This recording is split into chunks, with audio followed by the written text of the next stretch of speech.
அன்பின் பிதாவே, இந்த காலை வேலைக்கா உமக்கு நன்றி செலுத்துகிறோம்.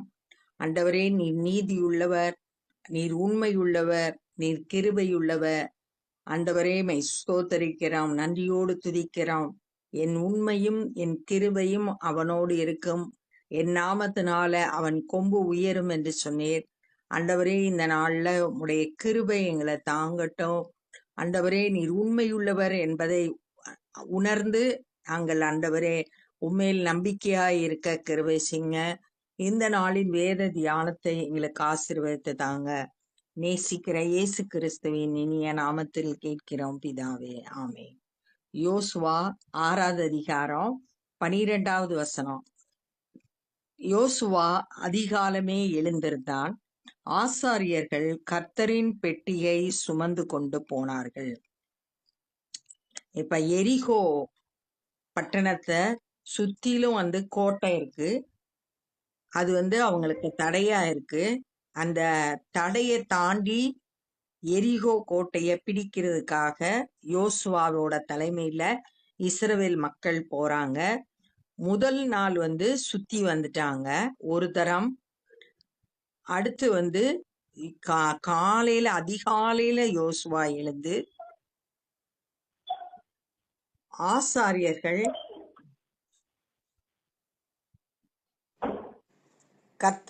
கர்த்தரின் பெட்டியை சுமந்து கொண்டு போனார்கள். கர்த்தரோட பெட்டி, உடன்படிக்கை பெட்டிய ஆசாரியர்கள் மட்டும்தான் சுமக்க முடியும்.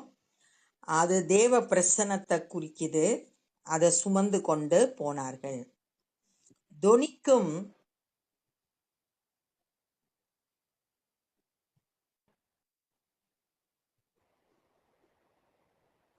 தொனிக்கும் 7 எக்காலங்களை பிடிக்கிற 7 ஆசாரியர்களும் எக்காலங்களை ஊதிக்கொண்டே கர்த்தரின் பெட்டிக்கு முன்பாக நடந்தார்கள். 7 ஆசாரியர்கள் 7 எக்காலங்களை பிடிச்சு கர்த்தரோட பெட்டிக்கு முன்னாடி இந்த எக்காலம் ஊதிக்கொண்டே அவங்க போறாங்க. யுத்த சன்னத்தாரானவர்கள் அவர்களுக்கு முன்னாலே நடந்தார்கள். போர்க்கருவிகளை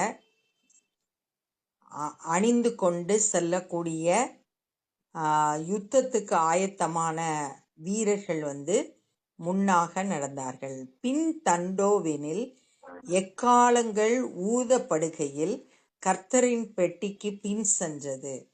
கர்த்தரோட பெட்டிக்கு பின்னாடி போர் வீரர்கள், அதுக்கப்புறம் பின்னாடி வர்ற பின் தண்டு பின்னாடியும் வந்தாங்க.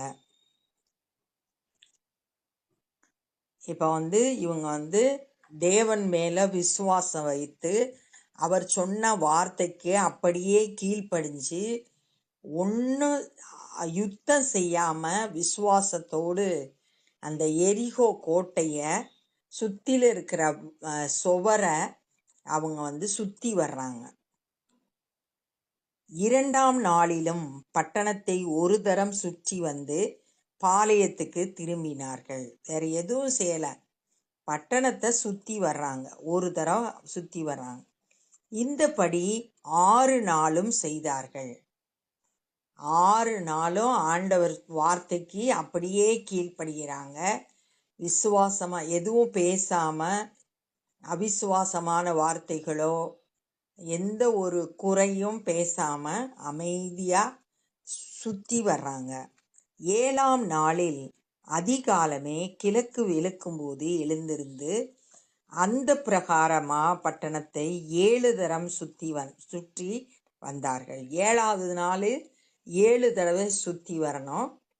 ஒருவேளை கடினமா இருந்தா கூட ஆண்டவருடைய வார்த்தைக்கு அப்படியே கீழ்ப்படுகிறாங்க. அன்றைய தினத்தில் மாத்திரம் பட்டணத்தை 7 தரம் சுற்றி வந்தார்கள்.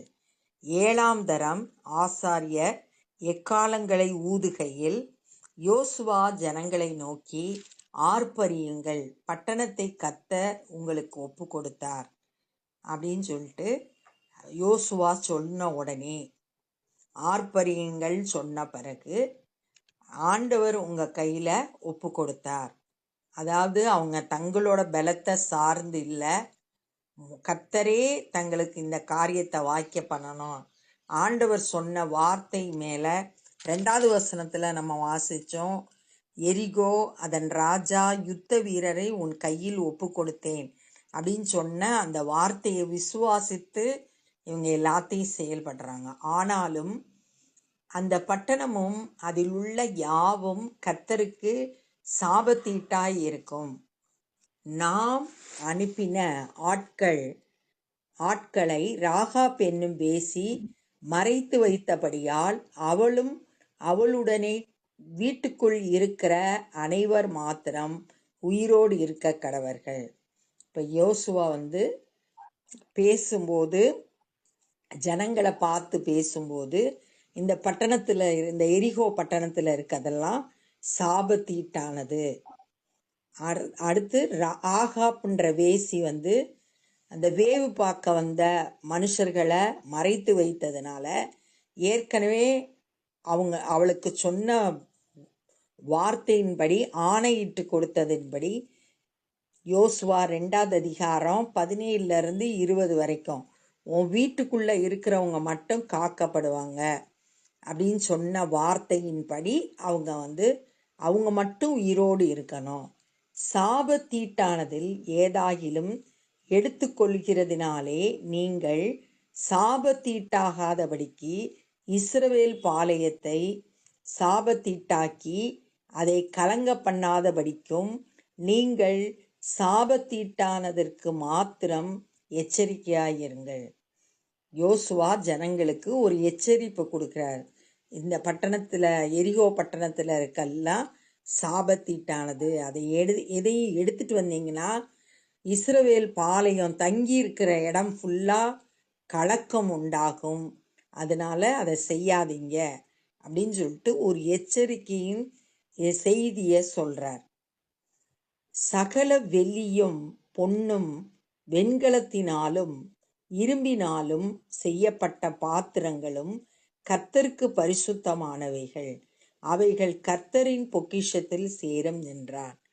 அந்த எரிகோ பட்டணத்துல பொண்ணு, வெள்ளி, வெண்கலம், இரும்பு அதுல செய்த பாத்திரங்களை மட்டும் எடுத்து அது கர்த்தருடைய ஆலயத்துக்கு கொண்டு வரணும். அது கர்த்தருடைய பொக்கிஷத்துல சேரும், அது கர்த்தருக்கு பரிசுத்தமானது அப்படின்னு சொல்லிட்டு ஜனங்களுக்கு சொல்ல வேண்டிய இன்ஸ்ட்ரக்ஷனை அவர் சொல்றாரு. எக்காலங்களை ஊதுகையில் ஜனங்கள் ஆர்ப்பரித்தார்கள். யோசுவா சொன்னதை அப்படியே கீழ்ப்படுகிறாங்க. ஏன் கேள்வி கேட்கல? அப்படி அவன் சொன்னதை யோசுவா மூலம் கர்த்தர் பேசின வார்த்தைக்கு அப்படியே செவி கொடுக்கிறாங்க. எக்கால சத்தத்தை ஜனங்கள் கேட்டு மகா ஆரவாரத்துடன் முழங்குகையில் அலங்கம் இடிந்து விழுந்தது. இவங்க கீழ்ப்படிந்த போது கர்த்தர் சொன்ன வார்த்தை நிறைவேறுது. அந்த வெளியே சுத்தில இருந்த கோட்டை அலங்க இடிந்து விழுந்தது. உடனே ஜனங்கள் அவரவர் தங்களுக்கு நேராக பட்டணத்தில் ஏறி பட்டணத்தை பிடித்து உள்ள நுழைஞ்சிடறாங்க. பட்டணத்துக்குள்ள போய் எரிகோ பட்டணத்தை பிடிச்சி பட்டணத்தில் இருந்த புருஷர்களையும் ஸ்திரீகளையும் வாலிபரையும் கிழவரையும் ஆடு மாடுகளையும் கழுதைகளையும் சகலத்தையும் பட்டய கருக்கினால் சங்காரம் பண்ணினார்கள். உள்ள போய் அந்த பட்டணத்தை ஃபுல்லா அழித்து போட்டு அதை தங்களுக்கு சுதந்திரமாக்கி கொண்டாங்க. யோசுவா தேசத்தை வேவு பார்த்த 2 புருஷரை நோக்கி, நீங்கள் அந்த வேசியின் வீட்டிலே போய் நீங்கள் அவளுக்கு ஆணையிட்டபடி அந்த ஸ்திரீயையும் அவளுக்கு உண்டான யாவையும் அங்கிருந்து வெளியே கொண்டு வாருங்கள். இப்ப வேவுக்காரருக்கு கட்டளை கொடுக்கிறார். ஏன்னா இவங்களுக்கு தான் அந்த வேசியோட வீடு தெரியும். அதனால போய் அவளையும் அவளுக்கு உண்டான எல்லாத்தையும் வெளியே கொண்டு வந்துருங்க, பட்டணத்துக்கு வெளியே கொண்டு வந்துருங்க அப்படின்னு சொல்லிட்டு கட்டளை சொல்றார். அப்பொழுது வேவுக்காரரான அந்த வாலிபர் உள்ளே போய் ராகாப்பையும் அவள் தகப்பனையும் அவள் தாயையும் சகோதரர்களையும் அவளுக்குள்ள யாவையும் அவள் குடும்பத்தார் அனைவரையும் வெளியே அழைத்து கொண்டு வந்து அவர்களை இஸ்ரவேலின் பாளையத்துக்கு புறம்பே இருக்கும்படி பண்ணினார்கள். அவங்கள எல்லாத்தையும் வெளியே கூட்டிட்டு வந்து பாதுகாப்பாக இருக்க சொல்லிட்டு, ஏன் இவ காப்பாற்றப்பட்டாள் அப்படின்னு சொல்லிட்டு எபிரேயர் 11வது அதிகாரம் 31வது வசனம், விசுவாசத்தினாலே ராகாப் என்னும் வேசி வேவுக்காரரை சமாதானத்துடன் ஏற்றுக்கொண்டு கீழ்ப்படியாதவர்களோடு கூட சேதமாகாதிருந்தாள். அவளுடைய விசுவாசத்தை தன்னுடைய செயல் மூலம் காட்டினதுனால அவள் அழிவுக்கு தப்புவிக்கப்பட்டாள். ராகாப் அப்படின்றத அந்த வசனம் நமக்கு சொல்லுது. அதன்படி அவளும் அவளோட குடும்பத்தாரும் அழிவுக்கு தப்புவிக்கப்பட்டாங்க. பட்டணத்தையும் அதில் உள்ள யாவையும் அக்கினியால் சுட்டெரித்தார்கள். இப்ப பட்டணத்தையே முழுவதுமா அக்கினியினால சுட்டெரிச்சிட்டாங்க. வெள்ளியையும் பொன்னையும் வெண்கலத்தினாலும் இரும்பினாலும் செய்த பாத்திரங்கள் மாத்திரம் கர்த்தரின் ஆலய பொக்கிஷத்தில் சேர்த்தார்கள். இதெல்லாம் கொண்டு வந்து கர்த்தருடைய ஆலயத்தில், ஏன்னா யோசுவா சொன்ன வார்த்தையின்படி 19வது வசனத்துல சொன்னபடி அவங்க அந்த பாத்திரங்களெல்லாம் கொண்டு வந்து ஆலய பொக்கிஷத்துல கொண்டு வந்து சேர்த்து வச்சிட்டாங்க.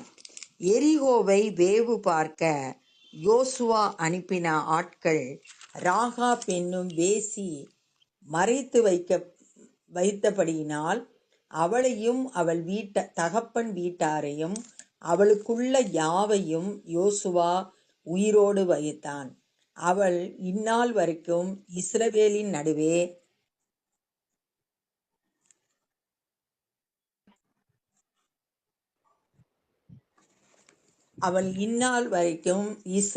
நடுவே குடியிருந்தாள். அவள் இஸ்ரவேல் ஜனங்களோடு கூட அவங்களோடு கூட குடியிருக்க படி செய்தாங்க. அவள் தப்புவிக்கப்பட்டது மாத்திரமல்ல, இஸ்ரவேலோரு புறஜாதியா இருந்தாலும் இஸ்ரவேலரோடு கூட சேர்ந்து குடியிருக்கும்படி செய்தார்கள். அக்காலத்திலே யோசுவா அந்த எரிகோ பட்டணத்தை கட்டும்படி எழும்பும் மனுஷன் கர்த்தருக்கு முன்பாக சபிக்கப்பட்டிருக்க கடவன். அவன் அதன் அஸ்திபாரத்தை போடுகிற போது தன் மூத்த குமாரனையும் அதன் வாசல்களை வைக்கிற போது தன் இளைய குமாரனையும் சாக கொடுக்க கடவன் என்று சாபம் கூறினான். யார் இந்த எரிகோ பட்டணம் இப்போ ஃபுல்லா சுட்டெரிக்கப்பட்டுருச்சு. இனி இந்த பட்டணத்தை யாரு கட்டுறானோ, அந்த பட்டணத்தை கட்டும்படியா யார் எழும்புனானோ அவன் கர்த்தருக்கு முன்பாக சமிக்கப்பட்டவனாயிருப்பான். அந்த பட்டணத்துக்கு அஸ்திபாரம் போடும்போது மூத்த மகன் மரித்து போயிடுவான். அதில் வாசல் வைக்கும்போது இளைய மகன் சாக கொடுக்கப்படுவான் அப்படின்னு சொல்லிட்டு சாபம் சொல்லப்பட்டுச்சு. அது 1 ராஜாக்கள் 16வது அதிகாரம் 34வது வசனத்துல யோசுவா சொன்ன சாபம் அப்படியே நிறைவேறுகிறத பார்க்குறான். அவன் நாட்கள்ன்றது இஸ்ரவேல் தேசத்துக்கு ராஜாவா ஆகாப் ராஜா இருக்கிற நாட்கள்ல பெத்தேல் ஊரானாகிய ஈயோல் எரிகோவை கட்டினான். ஈயேல் அப்படின்றவன் எரிகோவை கட்டுறான். கர்த்தர் நூனின் குமாரனாகிய யோசுவாவை கொண்டு சொல்லியிருந்த வார்த்தையின்படி அவன் அதன் அஸ்திபாரத்தை போடுகிற போது அபிராம் என்னும் தன் மூத்த குமாரனையும் அதன் வாசல்களை வைக்கிற போது செஹூப் என்னும் தன் இளைய குமாரனையும் சாக கொடுத்தான். அப்படியே யோசுவா சொன்னது அப்படியே நிறைவேறுகிறத இங்க நம்ம வாசிக்கலாம். இவ்விதமாய் கர்த்தர் யோசுவாவோடு கூட இருந்தார். அவன் கீர்த்தி தேசமெங்கும் பரவிற்று.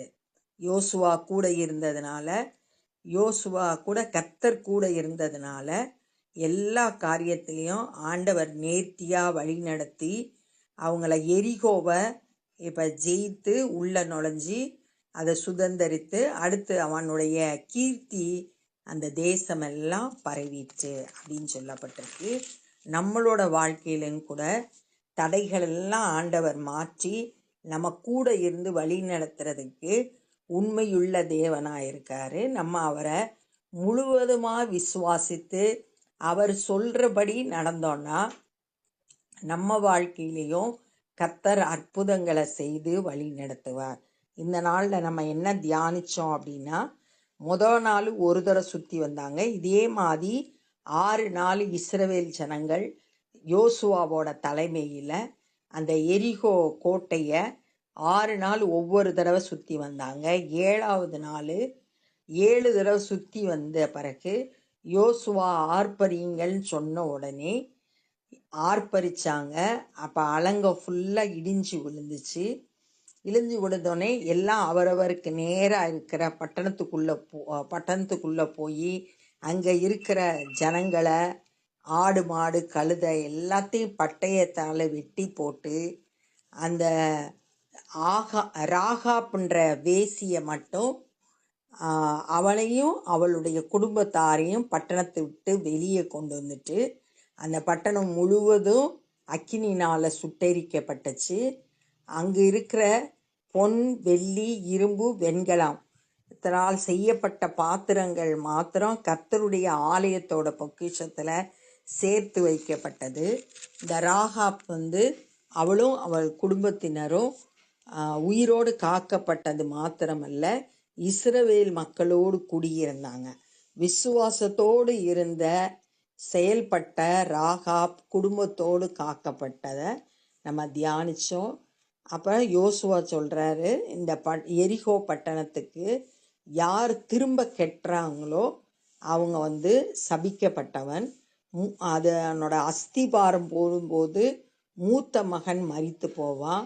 அதுக்கு வாசல் வைக்கும்போது இளைய மகன் மரித்து போவான் அப்படின்னு சாபம் கூறினா, அதே மாதிரி யோசுவா சொன்ன வார்த்தையின்படியே பின் நாட்களில் அதை கட்டின மனுஷன் சபிக்கப்பட்டதையும் அவன் தன்னுடைய மூத்த மகனையும் இளைய மகனையும் சாக கொடுத்ததையும் நம்ம தியானித்தோம்.